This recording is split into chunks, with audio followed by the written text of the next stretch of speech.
All right, guys, good afternoon. This is Anthony. This is generally our Tuesday, 11 o'clock coaching session that the inner circle of elite guys have and get. And I do a trading room every day. Let me turn down, hold on, trade the news. These guys are, I had them up pretty loud during the day, and that's the news source that I use and a lot of people use. And something I want to talk about in a second. But again, 11 o'clock every Tuesday, I do these coaching sessions, and I'm doing them for 4 or 5 years. And then we do the daily trading room. And I wanted to get Brett Steenbarger in, and we figure we do it later after the close. And obviously, it's a good thing with the last couple of days, last couple of weeks that we've had. And obviously, this is a perfect topic, and we made it because of all this uncertainty, and that's the title. And then a lot of this webinar is going to be most of the heavy lifting is going to be done by Dr. Brent with questions. I had a couple people email me questions, and I want you guys to not right now, but have some questions that you want them to answer. What I'll do is I'll type the questions on a whiteboard so everybody could see the question he's answering, and then he'll go off and talk about some stuff with each question, I would imagine, but then also be able to talk a little bit about uncertainty first. I'm going to talk for the first 10 minutes or so, and then he's going to jump in and take the torch, and we'll just banter back and forth. So I want you guys to know a couple things. The way I start these sessions off typically is to talk about what's happened the last week. Well, a few things happen, as we know, and almost unprecedented things. I want to first go over, let's make this word, let me throw my pen on it. Let's make this word certainty, because if it's only uncertain, then you should got to stay on the sidelines. If you want or have had, this is what the best way to put it, and this is what I've tried to tell people. Anytime there's this explosion of volatility, throughout my career, 20 years being in the screen, and a few years before that, these are great opportunities if you know what you're doing. They're disasters if you don't. So people who have struggled and never made money in normal markets really do have to sit on the sidelines or trade these micros really small and not let the money matter, because these have blown out accounts. Days like this, weeks like this, have blown out accounts of people who have struggled going into volatility like this. And your eyes get big. You get the grapefruit eyes, as I like to say, when you see all this price action and all these big ranges and all these big moves. And invariably someone says, if I would have sold it there and bought it there, I would have made a lot of money. And then if I would have put 2 lots on, I would have doubled it. Then I could have bought it there and sold it here, and look how much I could have made. Look at all the leverage I get. Obviously, your eyes get bigger than your brain pretty quickly, and you get worn out, and you get that kind of look to yourself. You're not angry. You're just dumbfounded or dumb. You got to put yourself in a position to anticipate what's going to happen next, and let all this fear fall around you. That's what creates volatility, is the F word, but followed by EAR. All right. Now Sunday going into Monday, unless, a lot of people don't realize this, it wasn't just coronavirus. It was Saudi Arabia giving Russia the middle finger and saying, okay, you don't want to cut production? We're going to increase production. And that created just this incredible price war with oil and these OPEC nations and Russia. And we went down, about 25% Sunday night into Monday in crude oil. Now, people would say, well, that might be good for gas prices and everything else. But listen, the energy market represents, I don't know the exact percentage, but it's the number 2 weighted sector in the S&Ps. So oil goes down, energy sector goes down, S&Ps go down. They're already on eggshells with this coronavirus. So yes, the domino started by the coronavirus with OPEC getting together, wanting to cut production because demand is sinking with all this fear. And so they say, hey, let's cut production so we could stabilize prices, right? If you cut production along with, supply along with demand, you keep prices steady.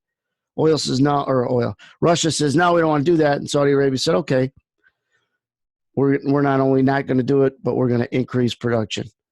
And that obviously sent oil prices where they sent them. And it affected the energy index or sector. And therefore, it set everything off down 2,000 Dow points, all the limit downs yesterday and everything else. Now, what do we anticipate? That was difficult to anticipate Friday going into Monday, by the way, that Saudi Arabia was going to do that. All right. But how do you create some certainty? And I'm not saying trying to be perfect, trying to be exact, but how do you create some semblance of, I don't want to be the guy not knowing what the hell's going on? And that is anticipate. I started tweeting that phrase, anticipate before you participate. Anticipate what? You got to anticipate what might come on the headlines next, drop down the wires next. For you guys that just joined us, Dr. Brent's going to be here in about 5 or 10 minutes. I'm kicking things off, and then I'm going to give him the torch at about 3:45 Central. But going into what's going to come out, drop down the wire, we call them tape bombs. Started back in the prop days. When something hits the tape, that changes the sentiment in the market, bearish or bullish. All right. Overnight, they sent the futures up 1,000 points, the Dow. When I say us, the S&P's up over 100 handles because President Trump said about payroll tax cuts and all kinds of stimulus. They're just trying to create any kind of hope that they could provide the stimulus that'll pull us through. All right. It doesn't help that state of New York brings in the National Guard, that they uptick the cases in Massachusetts and in the Boston area. All right. So until you get this with this coronavirus, with true statistics, which is the peak of less and less cases, all right, there's going to be this uncertainty that's going to be hard to trade until you get a little certainty of some tape bomb that sends us up or down, or some quick reaction to an ancillary. And I can't stress this enough. How could you predict without having it feel like a good guess? And I'm going to show you an example early this afternoon where this happens a lot, especially when things are moving fast. The faster prices are moving, the better chance you're going to get a leader in an ancillary. All right. We talk about this all the time, and edge guys know what I'm talking about. Bonds go down, stocks go up, vice versa. Yen goes down, stocks go up. Not always lead lag, but sometimes. Especially in fear, this relationship works. And I'm going to show you the charts in a second to give you a nice visual of it. But just going back to this coronavirus and the fact that you got to peak, and in order for things to get and seem to be a little bit more clear. Of all Mondays, I had to be in New York and missed some of it. I did a couple small things because I only had my laptop, so I don't have all my tools. I'm real careful, but I was speaking at the Trader Expo. It was surprisingly well attended. I did it for the CME.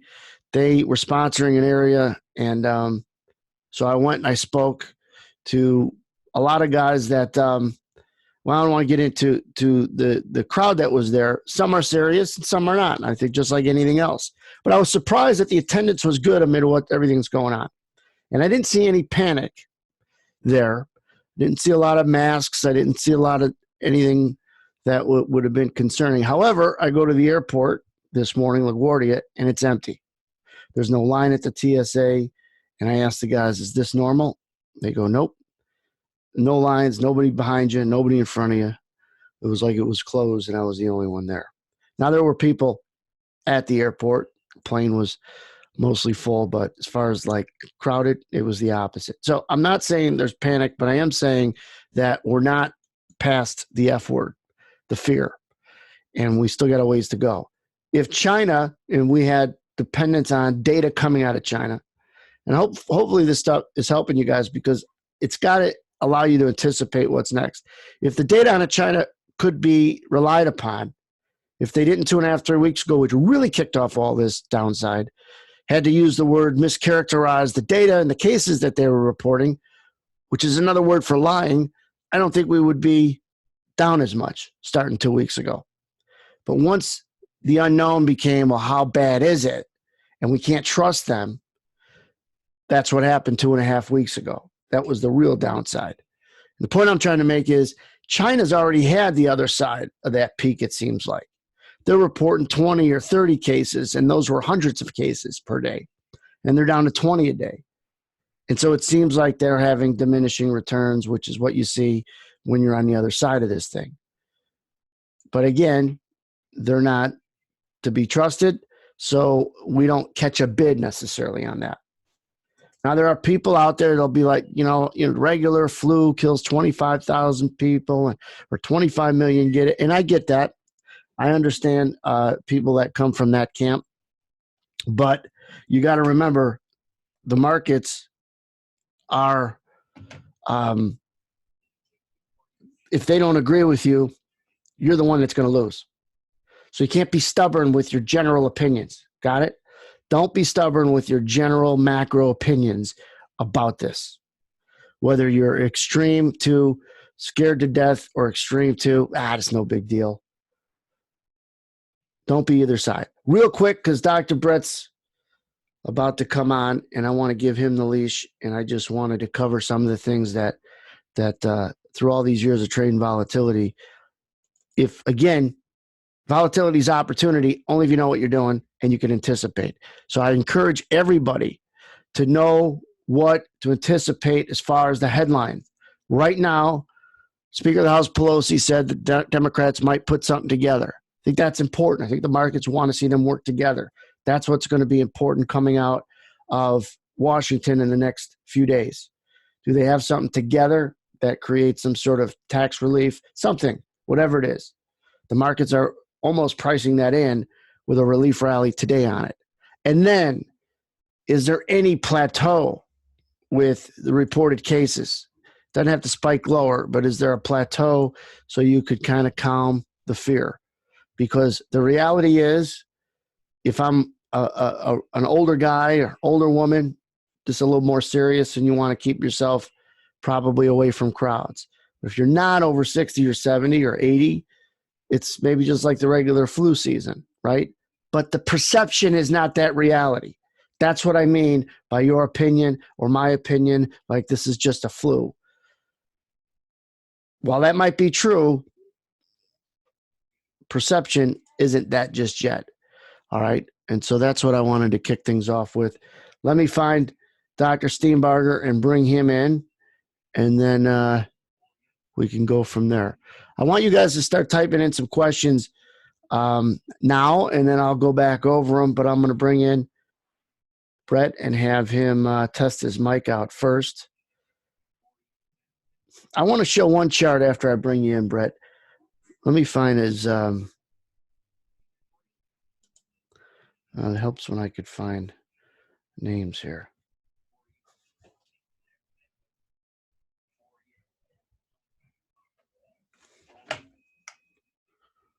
Did you call in, Brett?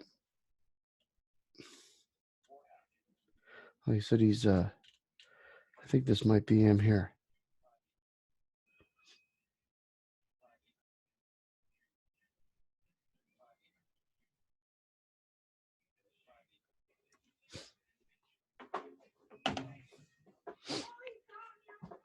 Take your time, type in your questions, and I'll open up his mic. In the meantime, let me pull down this chart. If you got questions for me, that's fine too. I'll answer them, but I prefer we angle them towards. Let's get rid of this. Let me show you this chart real quick.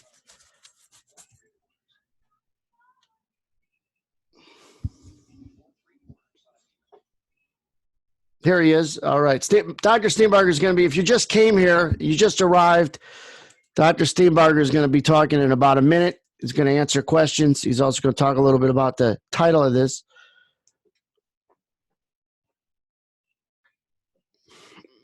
But I want to show this chart really quick on just an example of today. This upper chart here is the 30-year bonds.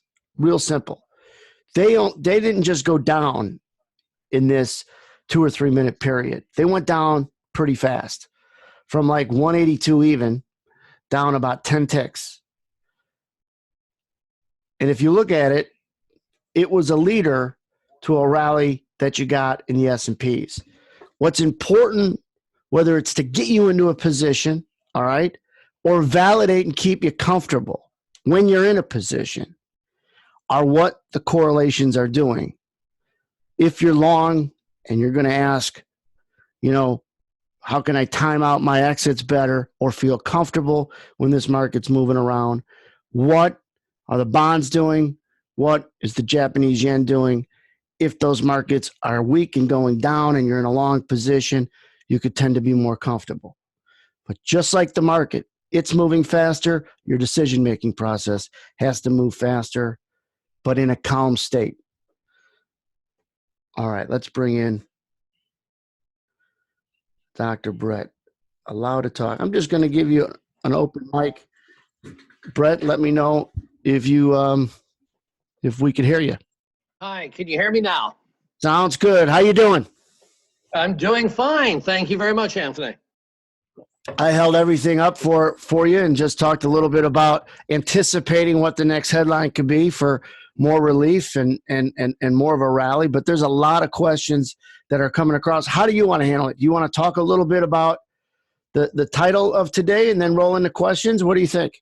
Yeah, let me just make some observations on the current market situation and the things that I'm discussing with hedge fund folks and with healthcare professionals, and just toss out a few ideas, conclusions, and then we can get right to the questions. Does that sound okay? That sounds perfect. What I'm going to do is I'm going to put up a whiteboard and I'll just type some things, some bullet point things that you're talking about. So for people that just joined, this is Dr. Steenbarger. You guys know mostly about him, and I'm not going to give his bio because you're probably here because you know that bio, you know about him. So I'm just going to hand you the leash and you the torch, and then just write some things on this whiteboard. Can everybody see this whiteboard?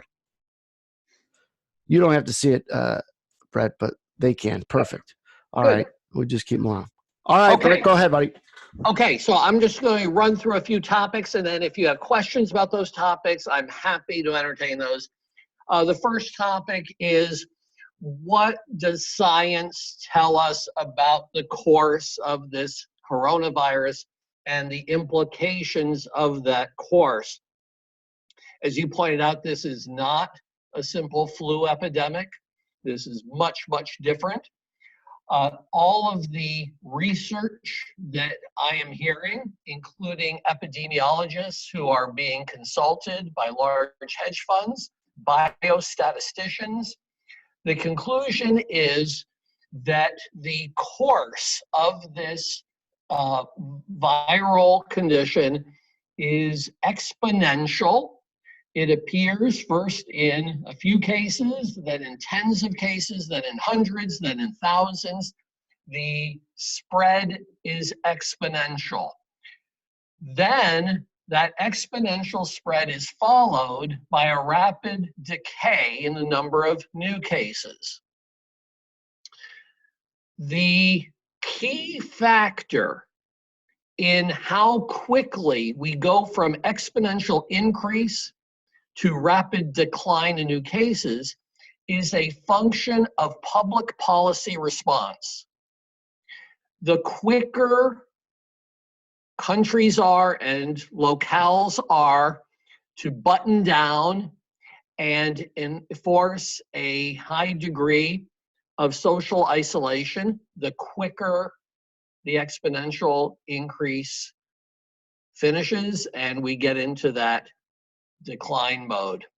The longer it takes for effective public responses to the situation, the longer we continue in exponential mode, and the greater the damage, the greater the strains on the healthcare system, the greater the strains on economies, and so forth.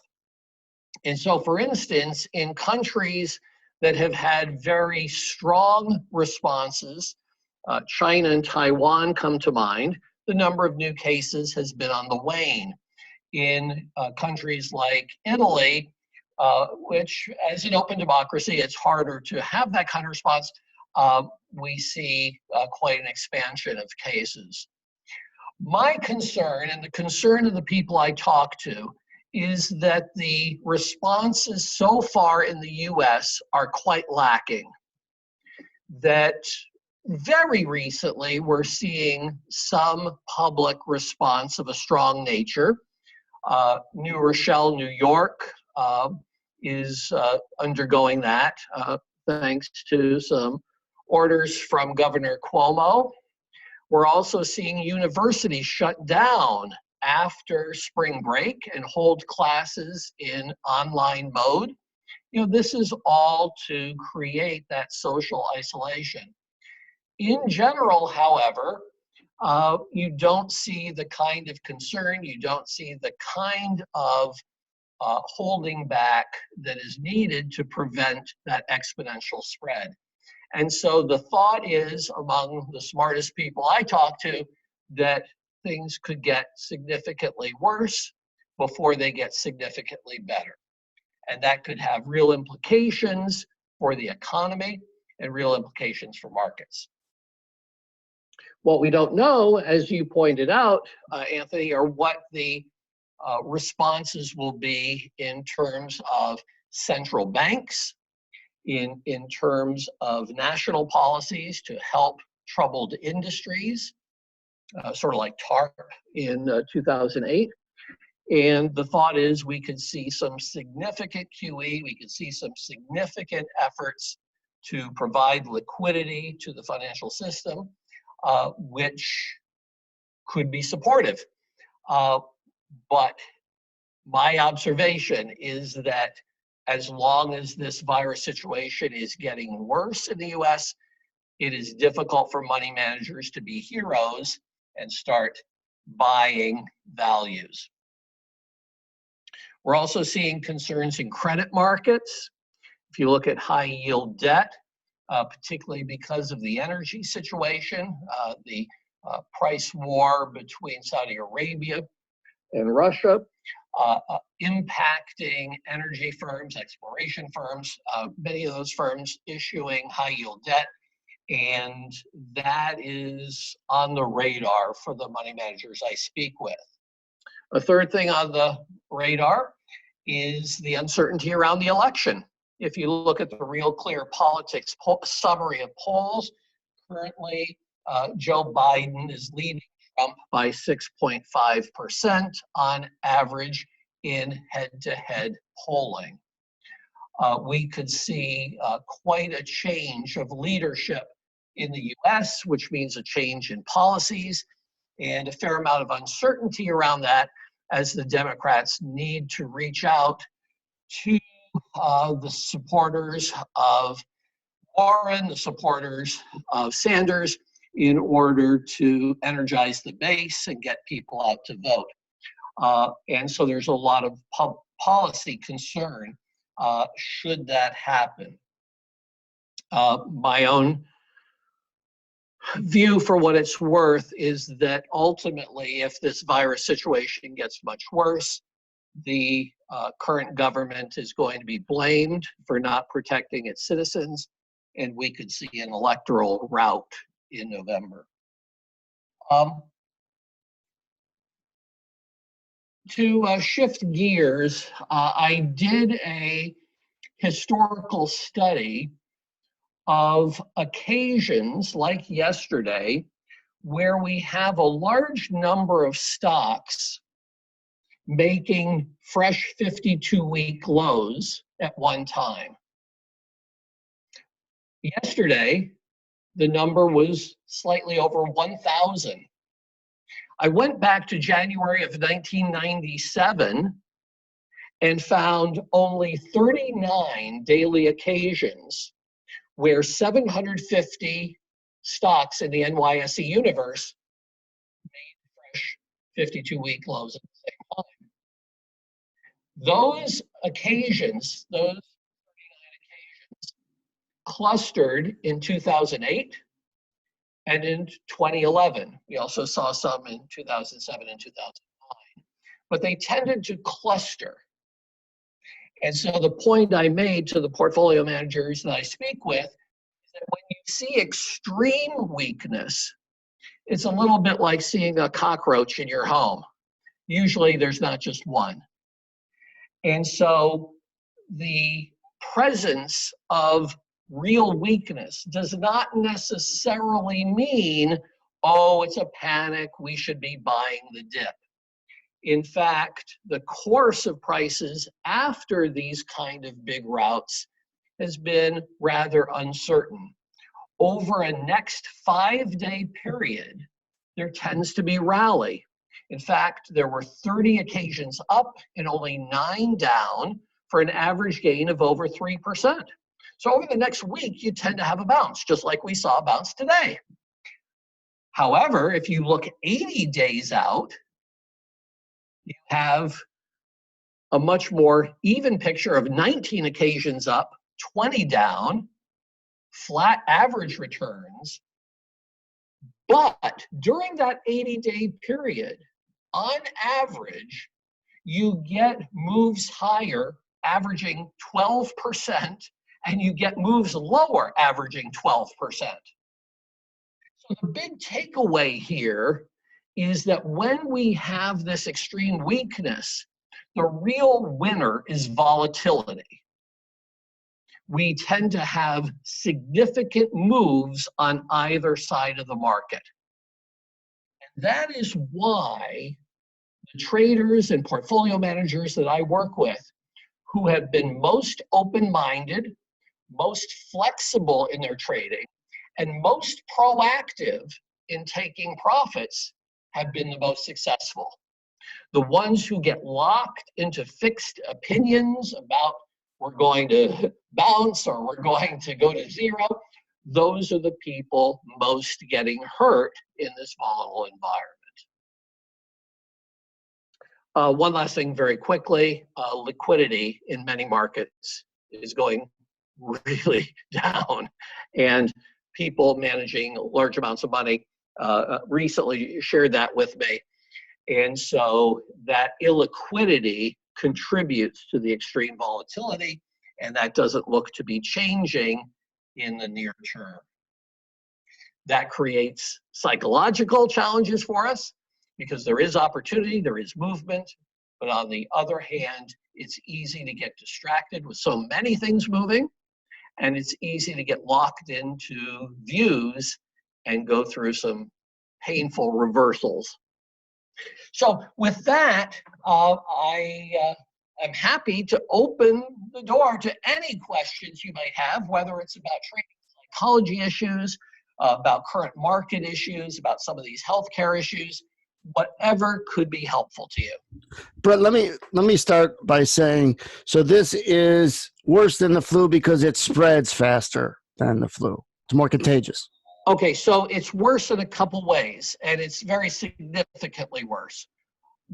One of the big differences is that people can harbor the virus, the coronavirus. People can be infected with it and not be symptomatic for a number of days. And so that's why sometimes you're hearing, well, if you have symptoms, don't go to school or don't go to work. That is incredibly stupid. A number of days pass while someone contracts the virus before they become symptomatic. And during those days, they are passing the virus to other people. And so there's a whole period of contagion going on where no one is symptomatic. And that's what makes it so dangerous. So it's very easily contracted and it's stealthy. And so it can spread quickly before people are even aware of its existence. Wow. So when you say, once you have the symptoms, you've already spread it. Once you think, yes. Oh, yes. Once someone in your environment has symptoms, then you go into quarantine. The presumption is that you could be infected because of those dynamics. And that's really different than SARS and other situations that we faced. and it's explaining why there's been this exponential rise in cases once the first cases show up. Do you feel like they're trying to downplay the fear? Not in the media, I'm talking about publicly. Do you feel like they're, because I haven't heard really anybody say what you said. That's much worse than the flu and in this way and that way. I think it is incredible how people are minimizing this. Minimizing it. I agree, because I think, and some of that is by conscious design.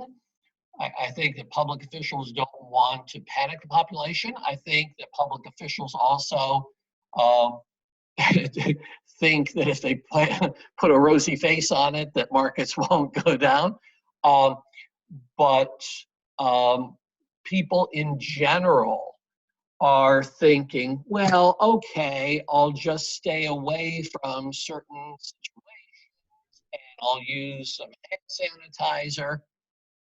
It's totally not where things are at. yeah. Well, I think that people tend to minimize it. I've minimized it for a while. And what gets me to say, well, wait a second, the markets never generally get it wrong. If there was something to minimize, the markets wouldn't be where they're at, or they wouldn't react so wildly like they do. So they're not minimizing it.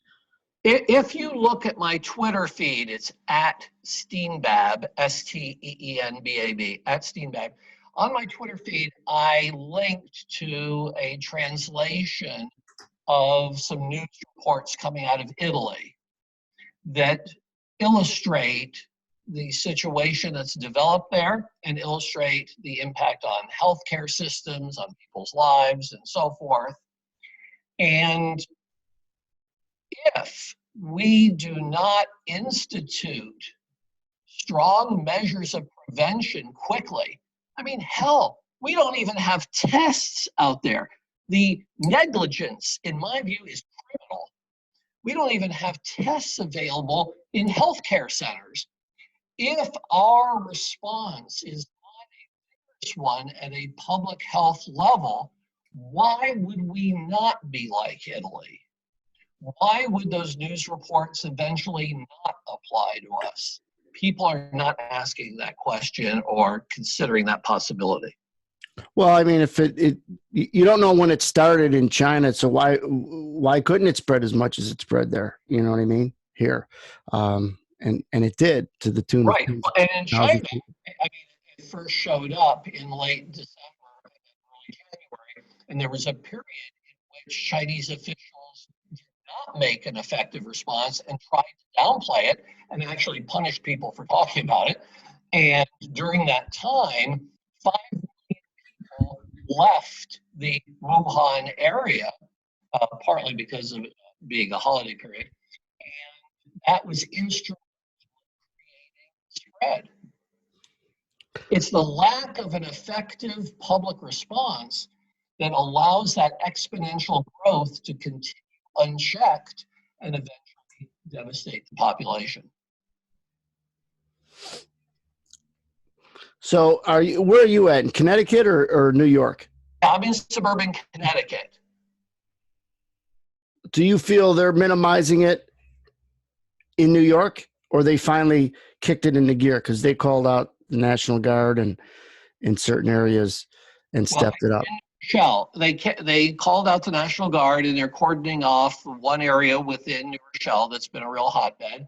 And that is a stronger policy response from the governor. And universities shutting down, and I think we'll see more public events shutting down. That certainly is a response. Will it be enough of a response? I don't know. But I think it is very recently being taken more seriously. All right, let's flip it around. What's good about this virus? The death rate's low, or let's not say low, but not super high. The death rate is much higher for people over age 60 and people with chronic health conditions. The death rate is low in terms of percentage of people infected, but because it is so transmissible, more and more and more people are getting infected. And so even though you have a small or seemingly small percentage of people dying, because it's affecting so many people, there can be a large number of deaths. Right. So just like, anything, when someone who's got underlying health issues or someone that's elderly, they're more fragile anyways. And I don't want to try to act or talk like a doctor because I'm not. But I think that the markets, when you look to minimize something, or if you think that the media is sensationalize something, which they often do, or the government's downplaying something, which they often do, always look towards the markets where people put their money where their mouths are or take their money out. That's telling the true story. So I think you did a great job explaining this, and I always default to the market, because if the markets minimize it like I did, and I'm not saying I minimized it in my trading, I minimized it in my psychology, right? In my how bad is it? Right. Because we broke when this first kicked off, and then we re-rallied and almost made higher highs, kind of like they did in August and October of 2007. I don't want to get into that, but they broke in August, re-rallied in October 07, made new highs, and then you know what? Fell off the cliff. Now this is a whole different thing, but that was where I'm like, all right, thinking of minimizing it was the right thing to do. And then all of a sudden you get all this new information, and the market absorbs it, and the smart money is the smart money for a reason.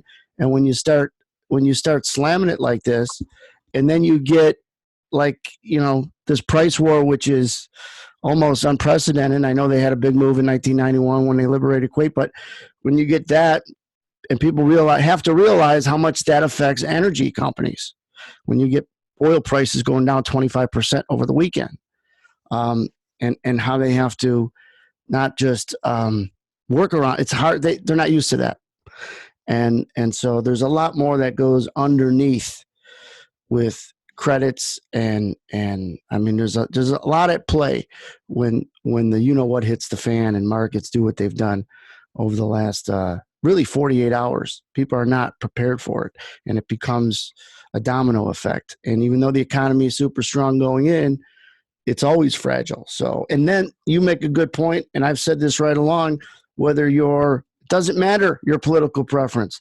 The market doesn't want Trump to lose because of the uncertainty of who's next. That's all. And now there's a better case of that. So that's part of the decline, and you mentioned that. So all these things are big bullet points. Uncertainty, absolutely.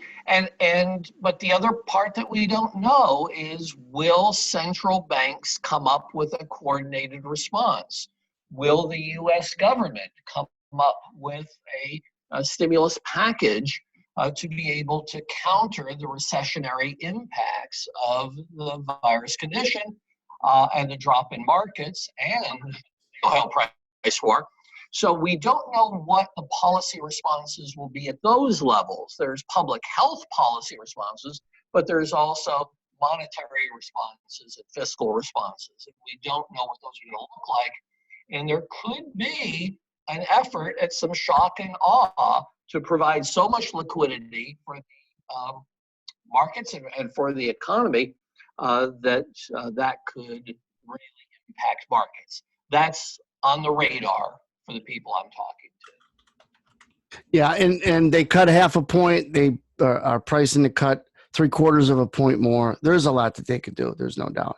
And don't bet on the end of the world. It only comes once, and you're not going to be around to collect. I'm not telling you that. I'm telling everybody that. I heard that back in 2008. And so we just have to be cautious. And I think you used the perfect word, minimize. Don't minimize it. You have to. You don't have to set your hair on fire, but be careful if you're going to minimize it, because I don't think that you got to be flexible. Just like in the market, you got to go from bullish to bearish pretty quick. So you have to be flexible with how serious this is, and if that point, that pivotal point where they get it under control, whatever that is, we'll know it, and the markets will verify that. Look to the markets for how bad this is. would be my suggestion. They're the ones that are going to cut through the BS, unlike the government and or the media. All right, let's get, if you don't mind, what I'll do is I'll put these questions so everybody could follow along. Very good. Very good. And then what time do you got to get out of here, Brett? And then I'll make sure that they have somewhere to send their questions if we can't get to them. Yeah, certainly. I have until 5:30. So. Okay. Yeah. So let me get to the top. All right. You see my whiteboard, Brett? Or no? Well, I just see what you've written. All right, I don't see any questions. I'm going to paste one in right here, and I'll read it to you. It says, Dr. Steenbarger, you mentioned emotional awareness and emotional creativity are required for transformation. Because of my own adverse childhood experiences, I struggle with bottling up my emotions. What could you recommend to help my emotions flow more freely during trading and otherwise? That's a great question. And that's a very good example of how emotional issues from our personal lives can creep into our trading lives.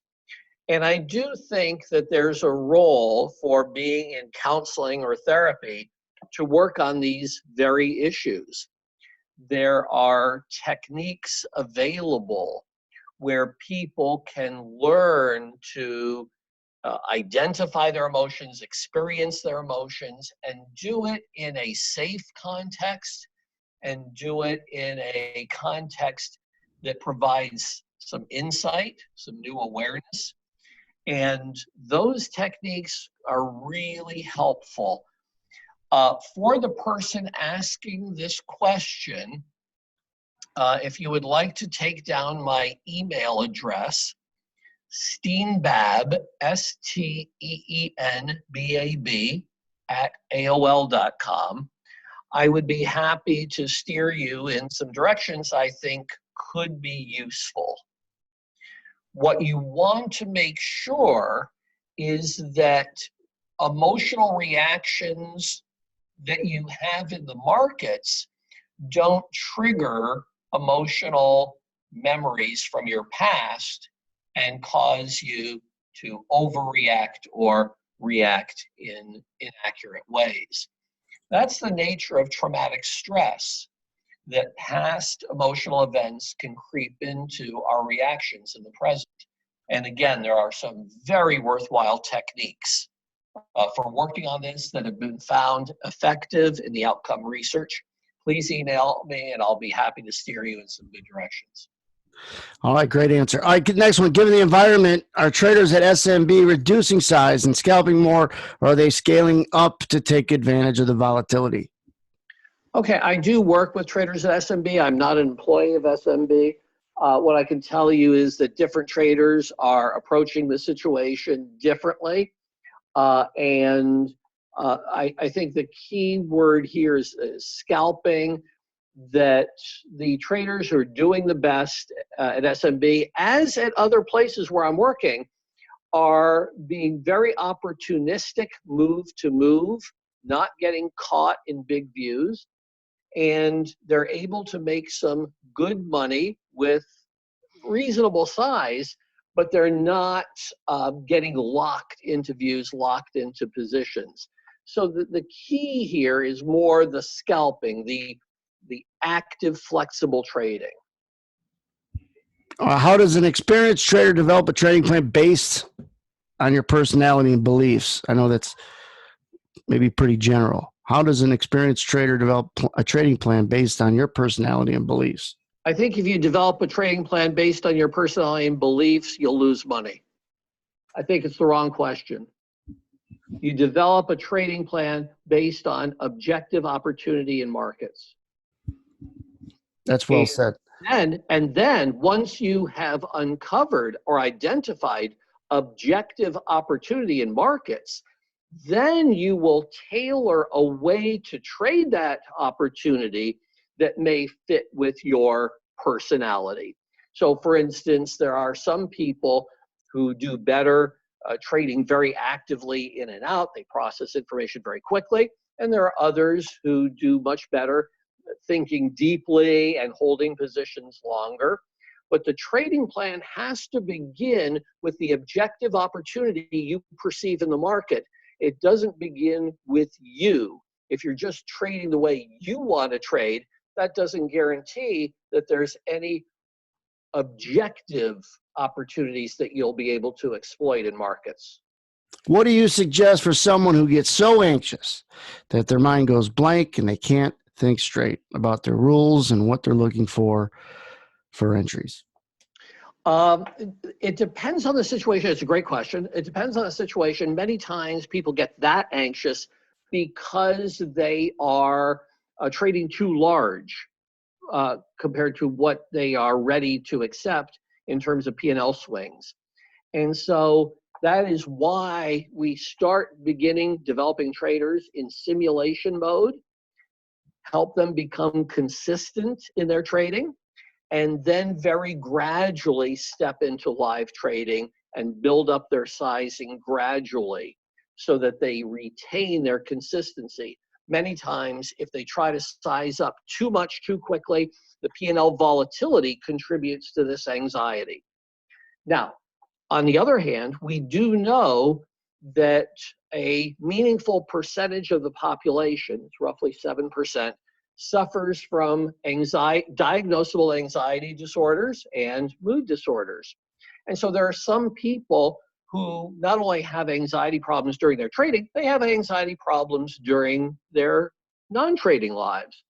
And there are approaches to therapy called exposure methods that are very helpful. If you look at my blog, Trader Feed, there are some articles on exposure methods. There are also medications that are very safe and very helpful for managing anxiety. One class of medications for helping performance anxiety that's often used by performing artists are beta blockers, which are actually heart medications, but they end up having an impact in slowing the body down and helping control performance anxieties. So it depends on the situation, but you want to make sure that the way that you're trading is not artificially creating anxiety. If you have significant anxiety in your non-trading life as well, then you want to get some professional help for that. How do you control OCD in overtrading? Having to be in a trade? Why?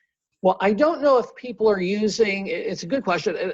I don't know if people are using the term OCD in an accurate clinical way. If someone actually does have obsessive compulsive disorder, then there are very effective treatments for that.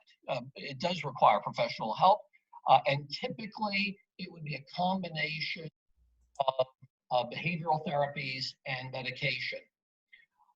And so I recommend going to a specialist and getting a diagnostic workup and seeing if this truly is a problem. The way you would know for sure is if the obsessions or the compulsions are cropping up outside of treatment in your personal day-to-day life. If so, then you really want to get professional help for that. And the rate of success with the right kind of behavioral therapy combined with the right kind of medication is quite significant. People could feel free to email me at AOL.com address, and I'd be happy to steer them in the right direction. Just talking to a therapist about it is not going to help. Yeah, no, that's a great answer. Yeah, talking to a therapist about it's a waste of time. There are very specific therapeutic approaches. Hey, Brett, when you're, I think when you turn away from your computer, you fade in and out. But when you're on it, okay. I'm sorry, that's perfect right there. Hey, this next one's a good. Not that the other ones weren't. These are actually all good questions. But this one, first of all, thank you, Dr. Brett. Reading your books has changed my life, not only my trading. And this is what I like. My question is, how do I help a fellow trader who has many years of trading and getting stuck in the same volatile performance? He has an addictive personality and acts like a reckless gambler, but is very accurate most of the time, only to give everything back when he gets mad or misses something. So he said this is a question on advice to help someone else. I think that's awesome. Yes, it shows real caring, and it's a great question. Um, the key phrase here is addictive personality, and acting in that reckless fashion. And so if we look at how people work on addictive behaviors in other areas, whether it's drugs or alcohol, uh, that will give some clues as to what would be helpful with respect to the trading. In treatment for addictive problems, there ends up being a techniques that increase awareness of not only the addictive patterns, but their costs, their consequences, and, and then teaming up with someone, like in AA, teaming up with someone to deal with situations in real time where those addictive patterns occur.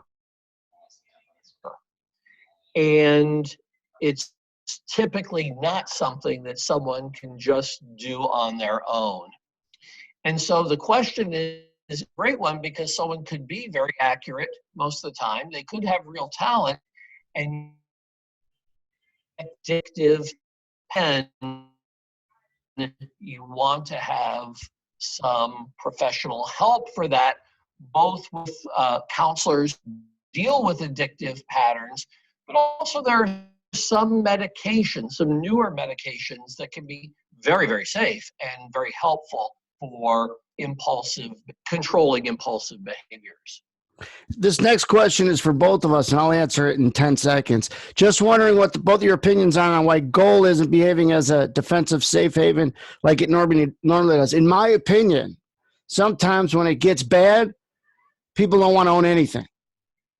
And so gold has caught a bid at different times when the stocks have gotten hit, even during this fear. But my thing is, in 2008, there were times where everything went down. People didn't want to own anything. And that's maybe the reason why it's not the safe haven that people will use treasuries for, and the yen with the carry trade functions of it. But that's my limited opinion in it. Do you have one, Brett? Yes, I think the safe haven is perceived. The safe haven is perceived as investment grade fixed income. And so that's why you've seen this remarkable rise in bond prices, collapse in yields, Yeah, right. and even in the corporate sector, in investment grade fixed income. Those are really the safe havens people are looking at. And you get companies that mine gold get beat up. They're guilty by association being as a stock. And so gold, follows suit with that, I think. But you can't, your best safe havens are the ones Dr. Brett just said, your treasuries, especially on rapid moves in them, that you don't want to be in this environment. You don't want to be long S&Ps if the bonds quickly rally. And sometimes you'll get moments of that. You got to be uncomfortable if you see something happen in the ancillaries, especially on the day trading side. We've got a few more minutes, and I want to make sure I get to just a couple more questions, but these are certainly some really good ones, and I haven't skipped over anybody. I'm pumping in everybody's question right down the roll here. Here, this is a good one. I'm sorry, I couldn't find them. People are just commenting on how good some of your answers are. I'm reading through that. Here's one. Describe the trading process, steps you teach or work with for a setup, especially any mental cues. Um, That might get into too much detail, but if you could just maybe. I actually don't understand the question. The process steps you teach or work with for a setup. The people I work with do not trade quote unquote setups. That whole idea doesn't compute for people in the professional trading world what they are trading are ideas. And some of those ideas may have a grounding in technical work. Some of those ideas may have a grounding in macroeconomics. Some of them may be grounded in changes in monetary policy, but people are trading ideas. What they then do is use the quote unquote setups to execute those ideas, execute trades based on those ideas that give them a favorable reward relative to risk. So what we're calling setups is really part of how we express the idea underlying the trade. The setup isn't the trade itself. It's our way of implementing the idea behind the trade. That's a major factor that differentiates people in the hedge fund world, for example, from people who are true scalpers. It's the ready, aim, fire approach instead of every certain thing has to line up. And what I try to tell people is the same thing. What idea gets you bullish? And then what gets you long? And then where's your risk and all that together? And I think people are oftentimes looking for, when I see A, I look for, I got to have A, B, and C. And then I have a trade. And even if their A, B, and C are great, they still won't trade it. People fail their strategies or setups before their setups will fail them anyways. So I think that's profound in what you said. It's ideas that they're trading. And then they have qualifications of those ideas. I have an idea to get long, but that doesn't mean anything until I have the qualification of when to do it. And then when am I wrong with it? And that could sometimes come quick. The next one I actually posted here, very consistent pattern of losing first one or two trades, then settle down and dig out of the hole. Is this common, and what do you normally recommend to correct this? Yeah, very interesting question. And I found this in my own trading. I trade the S&P futures, and I found this in my own trading. And the key variable in my case was simply time of day. When I was placing trades very early in the regular New York session, I wasn't giving enough time for the fresh supply and demand to play itself out. And so you have at 9:30 in the morning Eastern time, you have your buyers, you have your sellers, and you don't necessarily see clearly who has the upper hand. As the morning session progresses, it's much easier to see that. And so typically my initial trades were too early in the trading session. The supply and demand hadn't really spoken to me, so to speak, at that time. And so I tended to have more losers early on. And I found by waiting and not trading early, or by placing very small trades early on, that I was then able to make money and be much more consistent once the supply and demand became clearer. Next question. After 7-8 months full time, I'm starting to see some profitability, small, still trading small, able to stay with larger moves, and I'm ready to be a bit more aggressive. Any advice? Yeah, a great question. And it sounds like this person is focusing on the right things. First, you develop your trading consistency. You develop yourself in terms of a good ratio of winning trades to losing trades, average size of winning trades compared to average size of losing trades, and you trade consistently. Once you have that consistency, and once you've seen what works for you, then you gradually bump up the risk taking. The key word there being gradually. You want to make gradual risk bumps, and you want to do that steadily. You don't want the trading to feel completely different and get you away from what you were doing that was working. So the nice phrase that the questioner uses, a bit more aggressive. And that's what I would encourage, that you bump up the size of the trading by a fixed fraction and get your consistency at that level, then bump it up again by a fixed fraction, get your consistency, and build yourself that way. I've got one more question for you, and I got to ask it from Mark, because I know Mark a long time, and I'll get mad if I. Well, this ain't from Mark. Good, because I don't want to ask Mark's question. No offense, Mark, but I could say these things about Mark. I know him, and I'm just giving him a hard time, and I'm avoiding asking his questions because they're too long. But this one's not from Mark. This is from someone which I like. Don't know him, but I like his question. He's torn apart. Stay in front of the screen. People tell him to gain exposure to price action. You're done trading and you hit your target. Close down your screens, not to be tempted anymore. I tend not to sit on my hands if I stare at the screen after P&L targets hit, but I also don't want to miss valuable screen exposure. What is your advice? Why are they done trading for the day? When they say hit the target, do they mean hit a downside loss limit? I think upside. If you're done trading for the day and hit a target, let's say if they're up money, be done for the day, but then they're like, well, then I lose time to get, screen time. But yet, if they get screen time and they're supposed to be done trading, they're impulsive to trade. So I've worked with many firms. I've worked with day trading firms, prop firms. I've worked with hedge funds, different types of hedge funds, quant funds, macro funds, equity funds. I've worked with portfolio managers and traders in so many settings over the last couple of decades. Never once have I heard the concept of making a certain amount of money on the day and being done and hitting target. I've never encountered that. I don't understand it. It doesn't make any sense to me.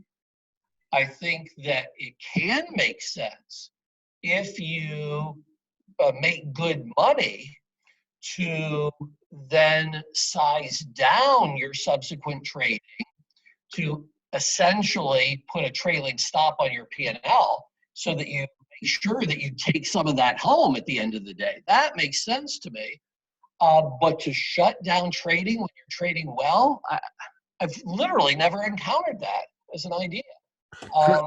For a prop firm and same experience that you're having, it was capital preservation, right? So if you're up big, you don't want to give it all back. So do kind of what you're saying.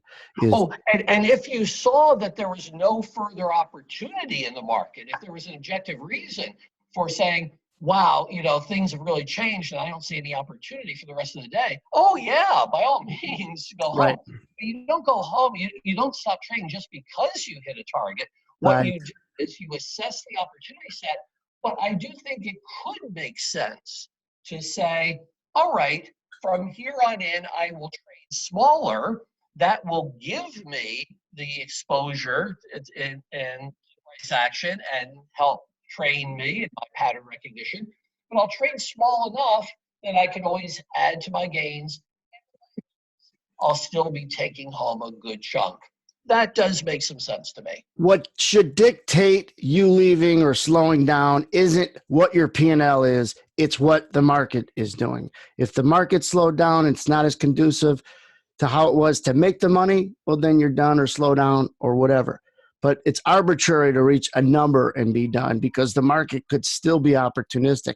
Just like in a typical day, you leave when it's slow earlier. And days like the last 2 or the last 2 weeks, you'll tend to have guys in prop firms there all day.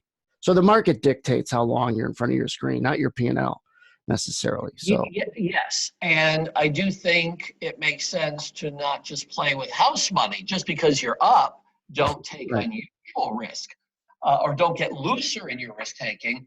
And you might, as I say, size down so that you hold on to a good chunk of your gains. But the time in front of the screens is valuable if you're a developing. There's no doubt. There's no doubt. It's everybody's got to get the screen time and has to do sometimes things they don't want to do. And I've been talking a lot about this year, and that is at some point you have to build momentum and do what you say. If you look into your screens and for some reason you're not going to trade anymore, well, then don't trade anymore, but you still want the screen time if that is what you say. But if you're not going to do what you say, at least don't do the opposite. If you don't go work out, fine, but don't also eat chocolate cake. It's 180 degrees different from doing what you say you're going to do. Build momentum, do what you say you're going to do. That's called discipline. And there's a lot of ways to lose that discipline when there's money at risk and when there's your opinion to be wrong at risk. And that's why it's okay to be wrong. I don't care that, listen, 2 weeks ago, I minimized this coronavirus. I'm not sitting here thinking that, oh, why did I do that? I feel stupid. No, I'm the trader in me could flex in and out of it. Pay attention and let the markets tell me how good or bad things are. If there's more questions, Doctor, you guys could email me, Anthony at edgetradinggroup.com. Dr. Brett is one of the most liberal guys with his email address I've ever met. So he's already given it out a couple times. And so he's, and you could follow him on Twitter. I also want to make sure that they know where to get the latest blog book that you put out. What's the easiest way to find that link? I'm going to pop it in here, but people watching this on recording, Brett, what's the easiest way for them to find that link? Yes, that link is on the homepage for my blog, Trader Feed. So the address is traderfeed, TraderFeed.blogspot.com. And on that homepage, you'll see a link to a free blog book called Radical Renewal, which covers the topic of trading and spirituality, which is a unique topic and one that I think has a lot of promise. And you mentioned me in it, so how could it be? There you go. Well, I apologize that I have to leave. I've got some calls I've got to make. I've been putting in some very long days given these market conditions. So I apologize I have to leave, but I will be very happy to respond to emails. Brett, thank you a lot. This has been great. Good luck with everything, and I'll stay in touch. Appreciate it. Thank you very much. All right. Everybody's thanking you as well. Great work. Thank you. So I'm going to stick just for a couple more minutes to give people the opportunity to not ask me questions, but I want to give people the opportunity. I don't want to just pop this in the link. If guys want a couple days to be part of the trading room, email me. I'm not going to blast it out to the whole list of people in here. The people who actually will come to listen. I don't offer trials to my room because on my YouTube channel, all the highlights of every day in the room essentially are there. So that's better than a trial. But given this volatility, you really can't get the same than being there. So I'm not going to just give the link out to anybody in this, but I'm going to give my email address. If you're interested in emailing me, say, Anthony, sure, I'd like to have a couple days in your room. I'll do that. And then we could take it from there. So let me pop that email address. It's Anthony at edgetradinggroup.com. For those that are live, you'll see it in your chat. For those that are watching it in recording, I could actually put it on the whiteboard here. And if I listen to my dad and took typing instead of chorus in high school, I'd have put it in here faster. He says, why are you taking chorus? And I said, because it's over at the girls' school across the football field. I went to an all-boys school. Sophomore year, you were able to take chorus to go over to the girls' school. And he says, oh, I get it. But anyhow, email that address. I'll pop in a link for you guys to check that out. Obviously, with all this volatility, you have to be as objective as you can. You have to be centered. You have to know that there's more eyes and ears on what matters is the most important thing. That's why when you listen to Brett talk about the people he worked with, they're always groups. If you think about it, there's not individuals. They're all groups. Groups have to. That's where the success is. It comes in the group. It doesn't come in the individual. And so almost impossible to be successful on this or at this on your own, especially if you're failing. It gets very lonely very quickly. And then it's hard to find the right group also because there's a lot of gurus out there and a lot of know-it-alls, and then there's a lot of forums, and that's not the right group or community. So it's almost impossible to do it alone. That's why you hear him and the people he's worked with. But I thought that he had some really good answers to a lot of questions, and I'm not that I'm surprised that the questions were good, but they were actually better than I thought. And I think I got to everyone except Mark, but that's on purpose. And then the other thing was Dave in the room. He had a good question, and I forgot to bring it up, but I'm going to send it to Dr. Brett and go over that answer with him. But that was like the leadoff question I wanted to do, Dave. I'm going to have to email and get a more personalized answer from him, but it'll be just as good. These questions were great. I hope you guys got a lot out of other people's questions. I did. Usually I don't care about other people's questions. I'm not being selfish. It's just a distracting type thing, right? There is no such thing as a stupid question unless it's someone else's. But not today. Today there was some great questions, and I could tell the people who came here are doing this, and they're serious about it. So that's cool. As far as like a lot of the opinions that Dr. Brett expresses or we express on this coronavirus, we're not medical doctors, right? Let me preface that.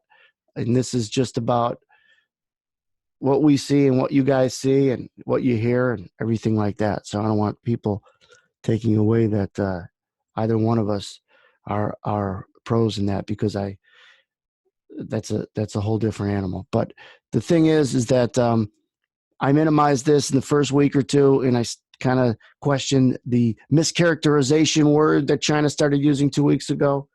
And then it didn't surprise me as we got hit. And now it's like, this market here, let me show you guys something really quick. Let me share this screen. I started showing you and Brett had arrived. But this is kind of confusing because it tightens up, and typically I don't need to put overlays on it, but this is the bonds and this is the S&Ps. And if I just close down the yen, you could see when one goes in their highs, the other one is at their lows. All right. And so it's like, that's not a coincidence. This thing grabs a bid, then they sell off the S&Ps. And these aren't little sell-offs, by the way. This is from 28.60 to 28.25. It's a 30-something point break. So there's no coincidence. When one goes up, the other goes down. And there is a lead lag when it's faster. Not every time, but there is. So it's important to watch more than one market all the time, but especially in these markets. It could give you the idea in the trade all in one. So I want you to look at this. This is a daily chart, just something simple. You see how this was the beginning of the coronavirus, right? And they come back from it, and they could rally all the way back to where they were. And we said it's still 50% lower than where they came. They got a lot of wood to chop. And then this became the Fed. The Fed pumped in, half a point cut and everything else like that. And then all of a sudden, when you can't stay bullish on all that injection and everything, at some point, the bottom falls out. Now, the last couple of days have been to the extreme and had a lot to do with the price of oil. And the price of oil and that price war had to do with coronavirus. So it's been a domino effect. But I want you guys to focus on something. Brett's answers kind of got me excited and talking here. So I hope that what I'm sharing with you guys is helpful. But let me just explain something here. You've got an economy that was, let's just say, this strong. It's not going to be, if that's how you measure the strength of the economy before the coronavirus, it's going to be smaller, all right, post-coronavirus. It's how smaller is it going to be? That's the problem. That's what the market is worried about. The carnage after the hurricane passes, what kind of damage did it do, right? And you truly don't know until the waters recede. And the waters have not receded. The hurricane clouds are still above us. So how much smaller is the economy is one of the reasons why it's on eggshells. Now Brett brought up an interesting point about, and I talk about it daily in the room, and I've been showing this look at some of my tweets talking about it was a matter of when the Fed was going to cut a half a point. And I showed that Fed fund tool and how the Fed went from obviously not doing anything to cutting a half to cutting a full and everything else as this corona really started to get weak in here. But the point I'm trying to make is that there could be some really aggressive interest rate intervention, QE, liquidity, injections, things that if the box is a little smaller could help get it back to where it was sooner rather than later, at least from a perception standpoint. So this could bail out a lot of the fear and unwind it. But I really think you have to get on the other side of the mountain with this coronavirus. And is China, it seems like if their numbers were actually known to be accurate, then I think they're on the other side. But again, this is the reason why we had this double, the real big sell-off was because of their word, well, we mischaracterized the way we're reporting cases, which is another word for lying. Daphne, nice to see you.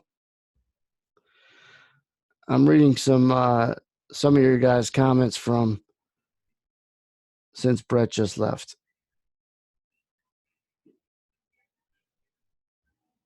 All right, so again, pay attention to what to anticipate coming down. Press conference by the task force, by President Trump, by the Democrat. Are they going to push legislation? March 17, 18 is the two-day Fed meeting. They even come in before that to announce something.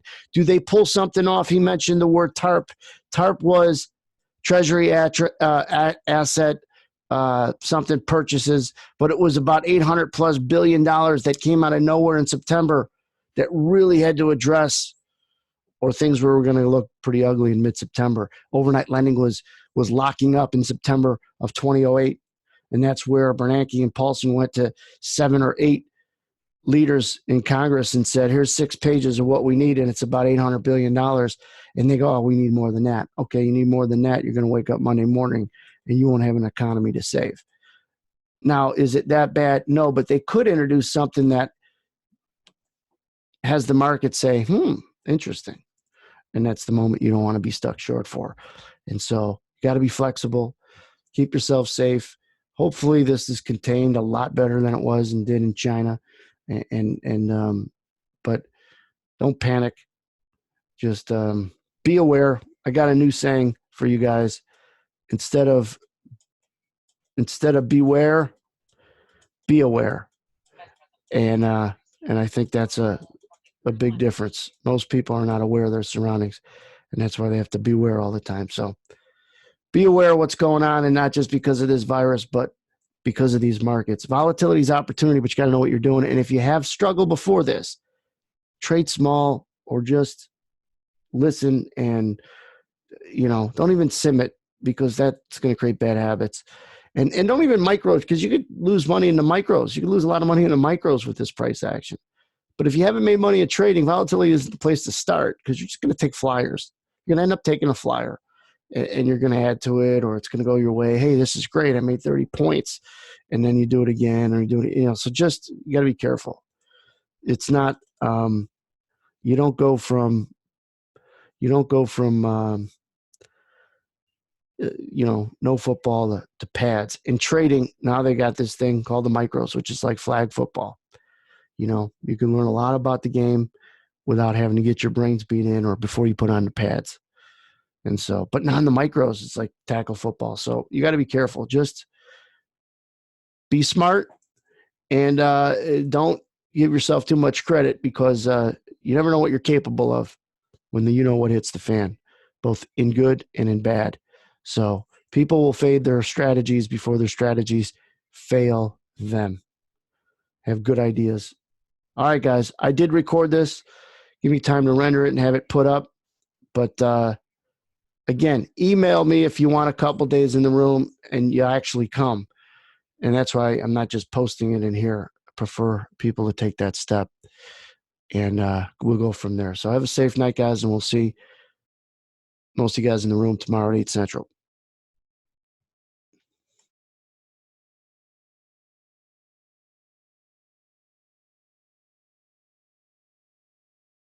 Hey, Dr. Raj, could you hang on for 1 second? I want to type in something to you.